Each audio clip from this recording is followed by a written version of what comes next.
क्या आपने कभी सोचा है, एक वादा अगर गलत वक्त पे किया जाए तो उसका बोझ पीढ़ियों को उठाना पड़ सकता है।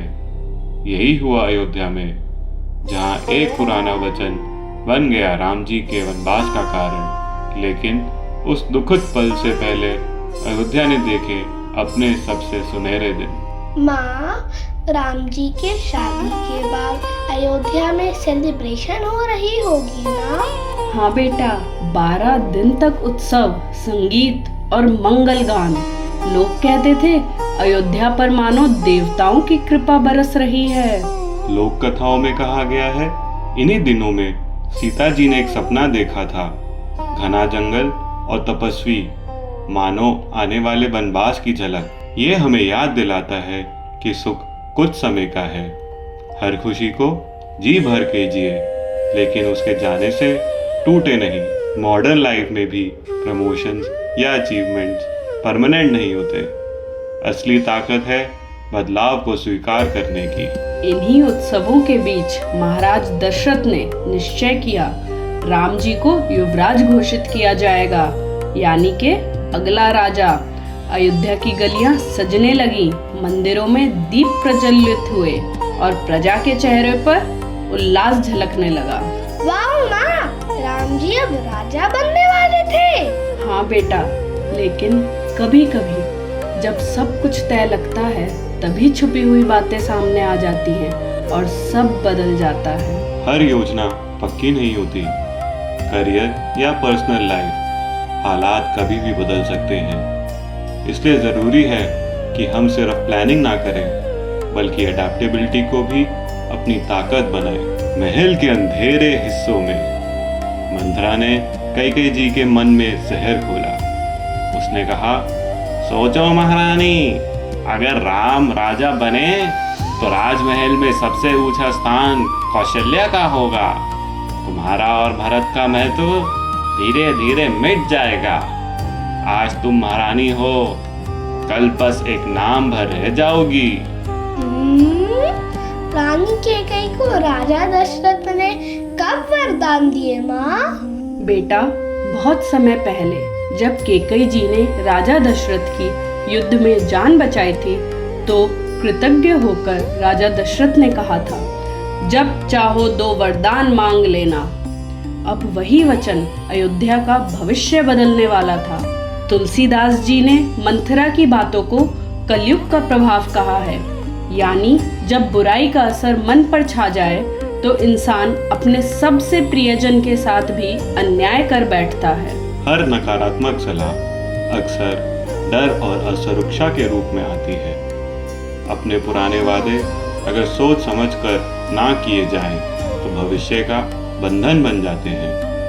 आज भी चाहे रिश्ते हो या काम, बिना सोचे वचन देना या सिर्फ एक ही पक्ष की बात मान लेना हमें भारी नुकसान पहुंचा सकता है।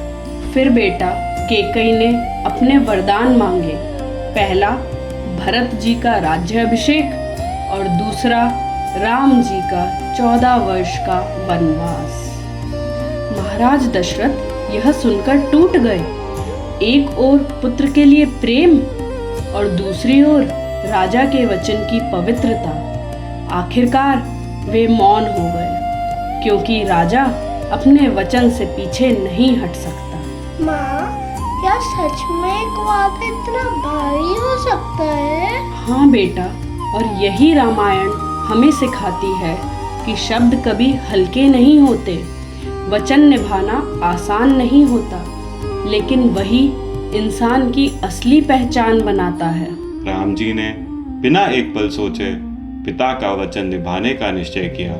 उन्होंने कहा, यदि वनवास से पिताजी का वचन बचता है तो मैं इसे सहर्ष स्वीकार करता हूँ। ये हमें याद दिलाता है, असली चरित्र वही है जो कठिन समय में भी अपने वचनों को तोड़े नहीं। माँ, सीता जी और लक्ष्मण जी ने राम जी के साथ वनवास जाने की जिद क्यों की? राम जी ने वनवास स्वीकार किया, पर बेटा, ये त्याग सिर्फ उनका अकेले का नहीं था।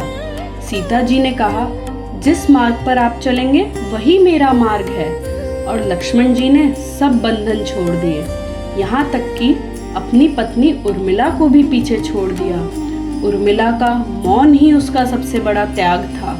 असली रिश्ते सिर्फ साथ चलने वालों से नहीं, बल्कि पीछे रहकर भी चुपचाप त्याग करने वालों से बने रहते हैं। आज भी परिवार या टीम में अनसंग हीरोज वही होते हैं जो बिना शो ऑफ के जिम्मेदारी निभाते हैं। माँ, भरत जी ने अपनी माँ रानी कैकेयी को समझाया क्यों नहीं? उस समय भरत जी अयोध्या में नहीं थे बेटा, वे अपने ननिहाल केकय देश में थे। जब लौटे और सुना कि राम जी वनवास गए हैं तो उनका हृदय टूट गया। उन्होंने माँ केकई को भी कठोर शब्द कहे और सिंहासन लेने से साफ इनकार कर दिया। भरत जी ने कहा, राज्य मेरा नहीं है, असली राजा राम जी हैं और राज सिंहासन पर उन्होंने राम की लकड़ी की चप्पलें खड़ाऊ रख दी। अगले 14 वर्षों तक वही खड़ाऊ अयोध्या का प्रतीक राजा बनी रही। माँ, चपले राजा कैसे बन सकती है? क्योंकि बेटा वो राम के वचनों और धर्म का प्रतीक थी।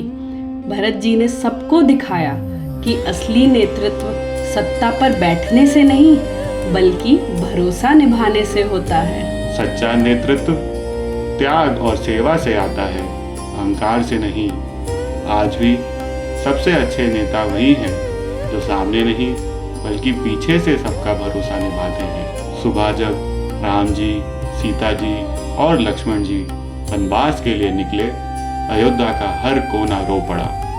लोग कहते हैं जैसे पूरा नगर अपने प्राण छोड़ रहा हो। माँ, क्या सच में सब लोग इतने दुखी थे? हाँ बेटा, क्योंकि राम जी का जाना पूरे राज्य का दुख था। वन के रास्ते में गंगा किनारे उनकी मुलाकात हुई निषाद राज गुहा से। गुहा ने देखा एक राजकुमार जिसके पास महलों की सारी सुविधाएं थी। वो बिना किसी शिकायत के वन की राह पर है। उस पल उसने समझा ऐसा त्याग करने वाला ही सच्चा राजा है। और तभी गुहा ने कहा, आज से आप मेरे भी राजा हैं। माँ, राम जी ने क्या जवाब दिया? राम जी ने उन्हें गले लगाया और कहा, तुम मेरे भाई जैसे हो। बेटा सोचो, उस समय जब जाति और ऊंच नीच की दीवारें मजबूत थीं, राम जी ने उन्हें तोड़ दिया। यही उनका असली धर्म था, सबको बराबरी से अपनाना। आज की दुनिया में भी भरोसा और दोस्ती वहीं टिकती है जहाँ बराबरी और सम्मान हो। और इस तरह अयोध्या का राजकुमार अब वन पथ का यात्री बन चुका था, जहाँ उसकी असली परीक्षा इंतजार कर रही थी। क्योंकि वन में उनका सामना होगा राक्षसों से, तपस्वियों से और नियति की अगली कसौटी से। आगे की कथा के लिए हमारा चैनल भक्ति शक्ति कृपया करके सब्सक्राइब करें।